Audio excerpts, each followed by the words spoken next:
I'm Charlotte, I'm 27 and I suffer from dermatillomania, which is when I obsessively pick my skin. It's just an obsession to pick like any little thing on me that I feel like it shouldn't be there, and then I'll try and pick it out, and before I know it, I've made like a sore.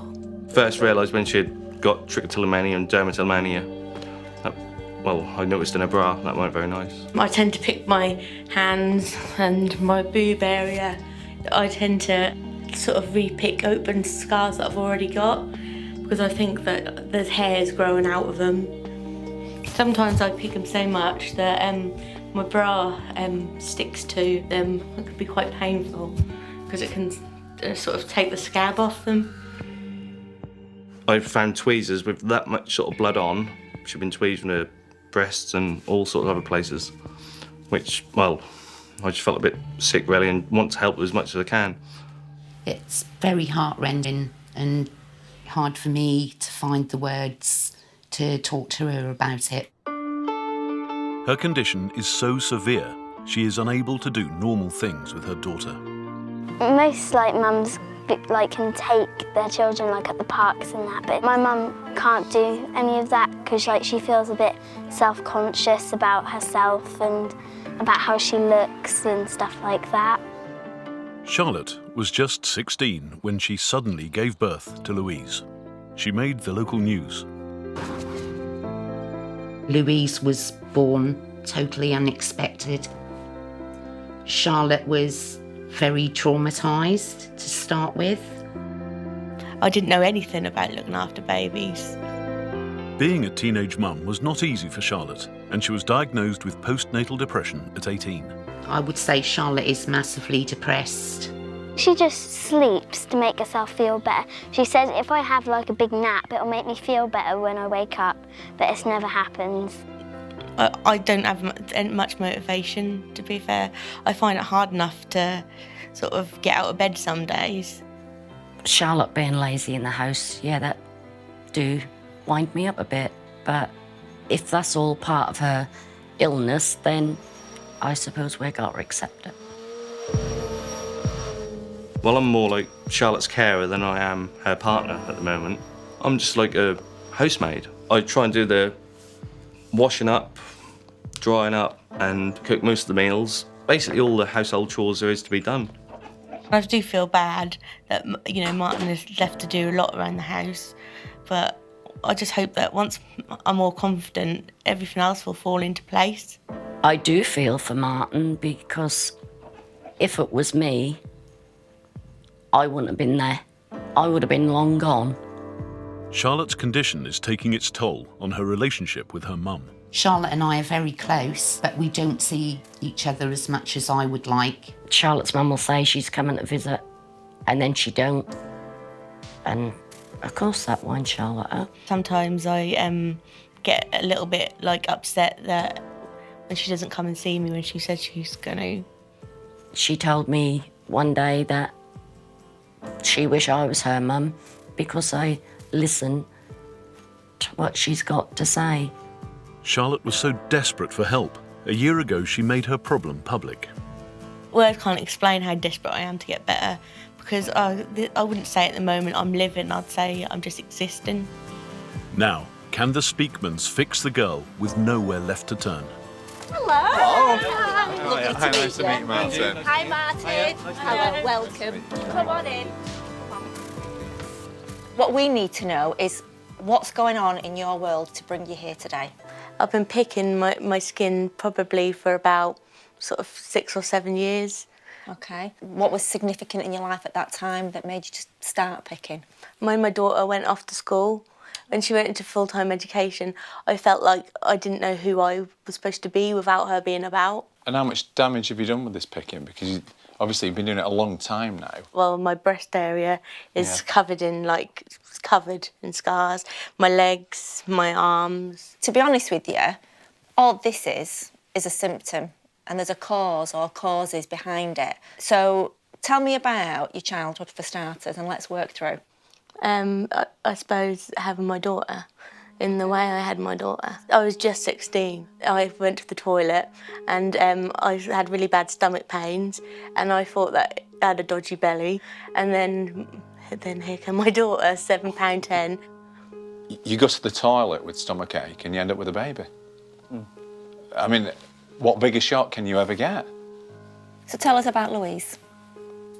She's so confident and she's so... Like how you used to be. Yeah, she's amazing, she is. She amazes me every day. Like, she's so bright and... What do you do for Louise? I like to think I do a lot for Louise, but probably not the things I like. I don't know. Do you ever take her out? Not very often. So how long do you think it's going to be before Louise becomes like you? Not long at all. That's why I need to change. So, Charlotte, we've got a little message for you from Louise, which I'd like to show you. Mum, it would be nice if we could go out together and do more things. Me and Mark go on loads of dog walks, but you never seem to be there. And I'd love to do more with you, and I love you lots, more than anything in the world. Bless her. How does that make you feel? Really upset, actually. Because just the words, you never seem to be there. Because I thought if anything, then I am there. So Louise feels that you're not there for her. Is that the same way that you felt that your mum wasn't there for you? Yeah, I suppose. But the thing is, Charlotte, that today, if you really want this to end today, then that's one of the things you're going to have to do. You're going to have to tell your mum. Because Scared. no one's a mind reader. Nick and Eva have asked both Charlotte and Martin's mums to come today. Charlotte has never told her mum how she feels. Until now. Tell your mum how you feel about it, because I can see that you're not really comfortable looking her in the eye. No. Why is that? Because I don't like to upset my mum. But today's sweet. all about changing, and if you're not willing to look your mum in the eye and tell her, then we're going to be struggling, aren't we? Sometimes I just feel a bit let down when you say you're going to come and then you don't.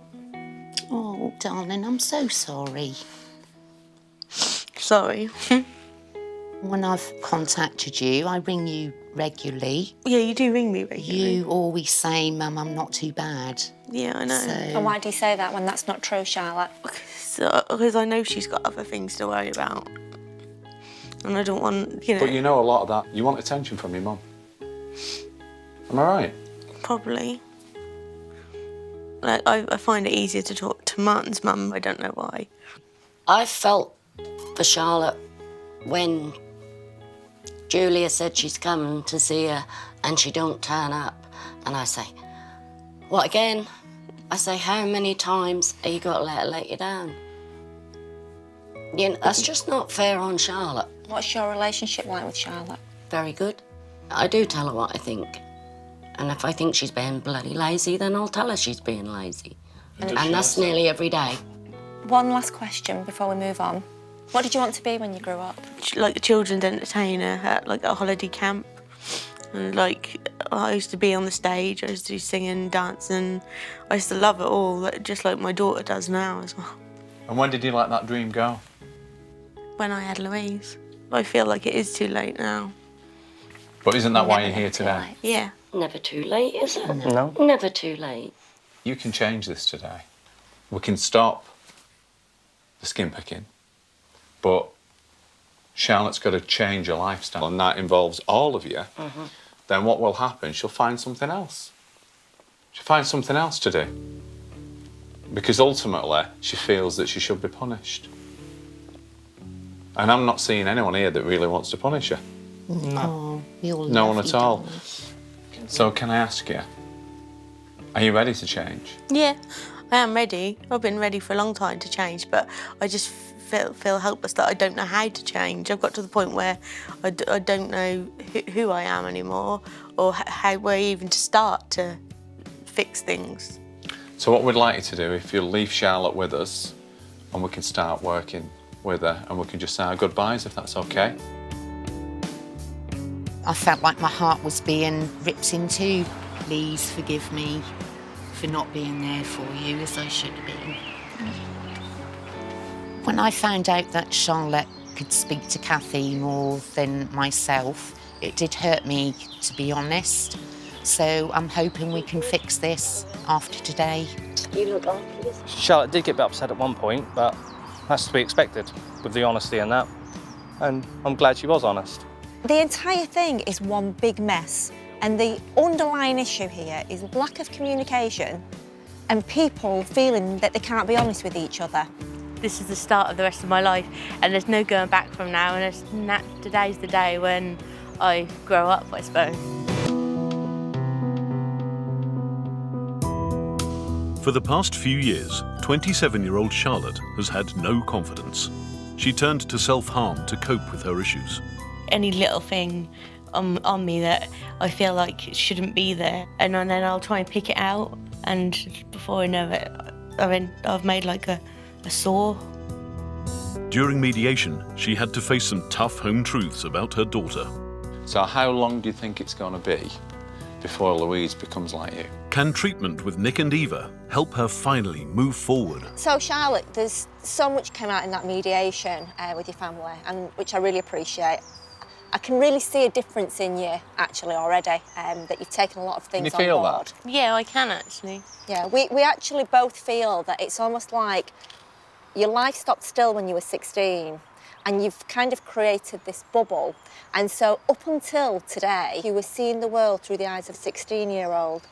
And during the mediation, we started to open your eyes to seeing things as an adult. Yeah. I picked these off our tree earlier today. Nice, aren't they? Mm-hmm. What I'd like you to do, just hold that. I'd like you to stick your nail in it if you would.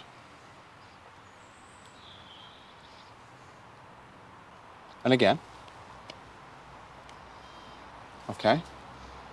And I believe that when you pick, you don't only pick with your nails, with tweezers, Anything. Anything, even pliers. Needles.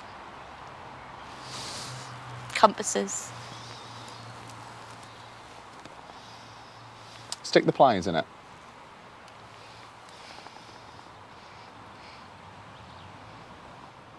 That's exactly what I do when I pick. I sort of think there's things in there. So that's what I'm trying to get, like, root around in there for... We'll have a right good dig in it. Not just in one place. I can feel the stone. Places. In a few places. Is that rewarding? That is quite rewarding, actually. So let me have it back. So that was beautiful before. You've ruined it. That's what you're doing to yourself. I see that now, yeah. How does that make you feel? I don't really know. Look at the difference. So you like pulling hair? It starts with a hair. And So how about plucking me and pulling my hair out? I couldn't, Why couldn't you do me? because I wouldn't want to hurt you. What's your view on bullies? Oh, I was bullied a lot. Bullied all the way through school, but I used to laugh with them. Like, I used to, like, you know, they used to call me names in the corridor and I used to go like, yay, and like wave, because I used to like, and say, like I found it funny. So what you're saying there is that anyone that noticed you, for any reason, is better than nothing at all. No, that's how I think. So you're saying mental abuse wasn't wrong, Yeah, but physical abuse is? because I didn't know mental abuse existed. I understand. Okay. So physical abuse is definitely wrong, though? Yeah, You sure about that? yeah. If you won't damage Eva because it's wrong, And it's bullying? why would you do it to yourself? I never thought of it like that. I don't know. You said that bullying's wrong on any level. You said that... But I didn't realise you could bully yourself. but Well, you what's said- that? Look at your arms. You said any form of physical abuse or physical bullying is wrong. You said it. You said twice. It's wrong. Do you realise now that you took over where the bullies left off? You actually just carried on. I never thought of it like that before at all. Wow. Until you change your perception on all these things, you're not going to change. No. The great news is, I'm looking at you, and I think you're already changing. It's sort of like just clicked in my own head. Like once you say it, I think, oh, and then realise I don't even have to explain it to me. And you know what? Your life can change in a second when you look at it for what it is and not what you thought it was. I just can't believe you are amazing. Both of you. There's one final part of Charlotte's treatment left. Today has got to signify the end of all this for you and your family. That doesn't even look like me. I look dead in the eyes. Are you ready to just...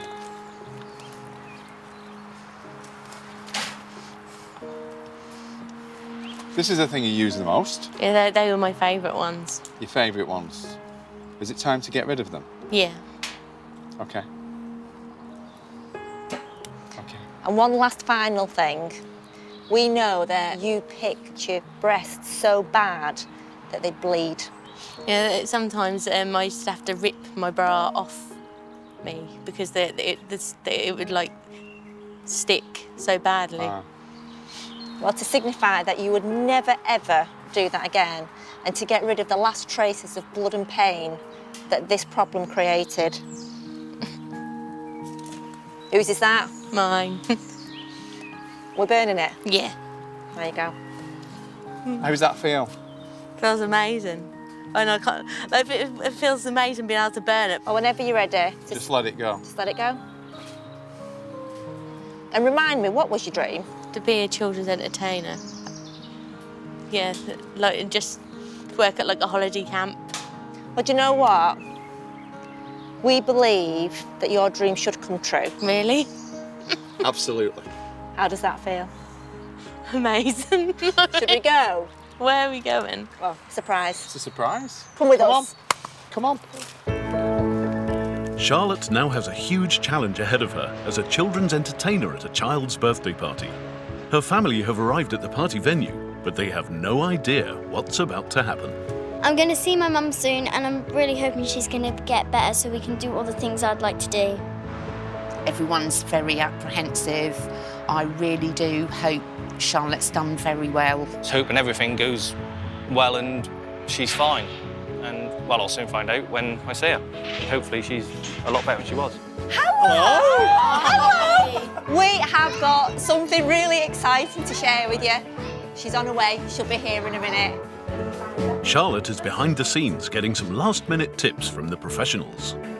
Because it's her birthday, we need to make her feel special, so we need to acknowledge her and be like, that's the best thing in the world that we've found her. And I just want you to think and just have a real laugh with it. I'm sure I can pull it off, but time will tell. But yeah, I feel treated, and I feel like life doesn't seem such a mission anymore. Good luck. You ready? Yeah. You ready? Let's do it.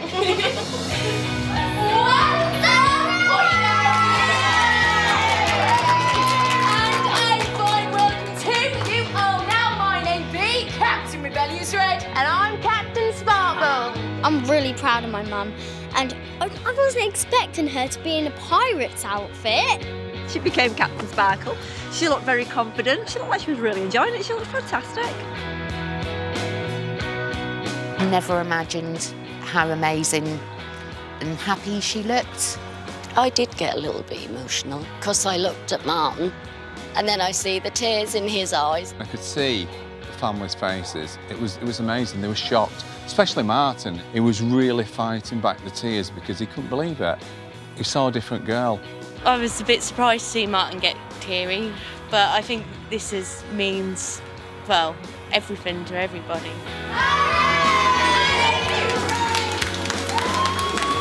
It's the first time since we've been out of the house to see Charlotte all happy and bubbly the way she was today. Shocked me, surprised me, overwhelmed me.